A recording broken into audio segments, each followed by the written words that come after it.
Have you noticed the glitch in the matrix lately? There is a silent epidemic happening on social media right now, and nobody wants to talk about it because it's embarrassing. Here is the scenario. You see a creator. They have the K next to their name. 100,000 followers, 500,000 followers, maybe even a million. They get thousands of likes on every photo. And you think, man, they must be rich. They must be set for life. But if you looked at their bank account, you would see a number that scares you. I'm talking about zero. I'm talking about creators with huge audiences who are secretly driving Uber on the weekends or moving back in with their parents because they cannot pay rent. This is wild. And it defies everything we've been told. We are taught that attention money. We are taught that if you build it, they will pay. But that is completely wrong. I have seen behind the curtain. I have consulted for accounts with 500,000 followers that make less annual revenue than a niche consultant with 2,000 email subscribers. How is that mathematically possible? How does the little guy out-earn the celebrity? Because social media followers are not your customers. They are just people bored at work, sitting on the toilet, or avoiding their responsibilities by scrolling through a feed. If you are frustrated because your follower count is going up, but your bank account is staying flat, you are trapped in the vanity metric hall of mirrors. Today, we are going to break the mirror. There are 7 specific biological and structural reasons why your big following is broken, and exactly how to fix it. Before we get to the 7 reasons, we have to look at the psychology of why we chase followers in the first place. It's a dopamine trap. When you see that notification count go up, your brain releases a hit of dopamine. It feels like progress. It feels like validation. It mimics the sensation of business growth. But let's look at the logic. You can't pay your landlord in likes. You can't buy groceries with reach.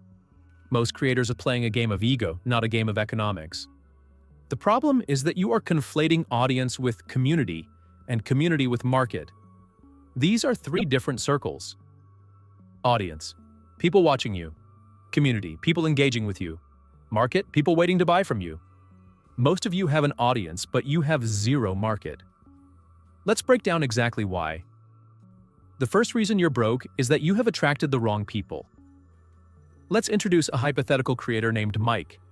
Mike wants to sell high-end fitness coaching for busy executives. He wants to charge $500 a month. But to grow his account, Mike posts viral skits. He posts memes about eating pizza. He does trending dances. He gets 50,000 followers because he's funny. Now, Mike launches his $500 coaching program. Crickets. Why?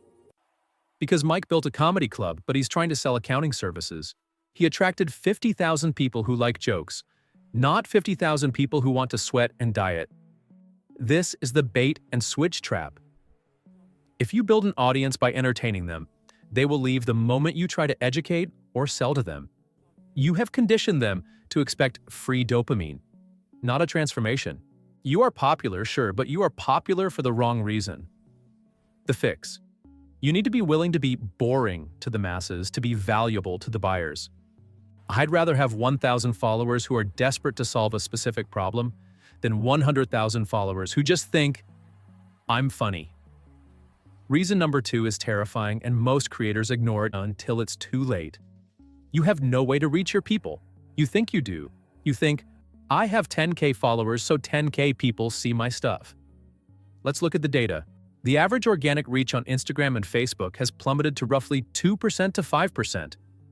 That means if you have 10,000 followers, only 200 to 500 of them actually see your post. The platform controls the valve. You are building a skyscraper on rented land. You are a digital sharecropper. Mark Zuckerberg or the TikTok algorithm is the landlord. At any moment, they can change the locks. We saw this with Facebook 0 years ago. We are seeing it now with TikTok bans and Instagram shadow bans. If your entire business lives on an app you don't own, you don't have a business. You have a hazardous hobby. You are 1 terms of service update away from bankruptcy.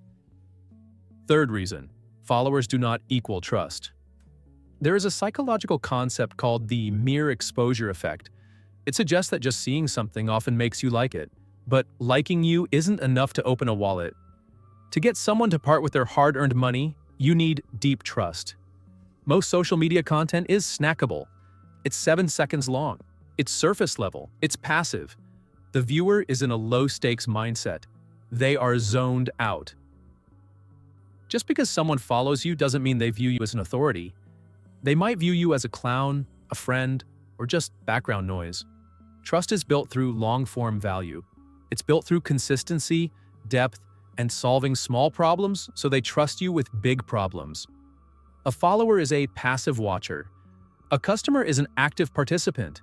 You are failing to bridge that gap because your content is designed for attention, not retention. This leads directly to reason number 4, which is the biggest logistical failure I see. You are not collecting contact information. When someone hits follow, what do you actually get? Nothing. You get a number on a screen. You do not get their email. You do not get their phone number. Imagine you own a retail store. 1,000 people walk in, look around, and leave. You don't ask for their names. You don't ask for their numbers. You just hope they come back tomorrow. That is insane business strategy. Yet, that is exactly what you are doing on Instagram. You are renting your audience from the platform. You need to own the audience.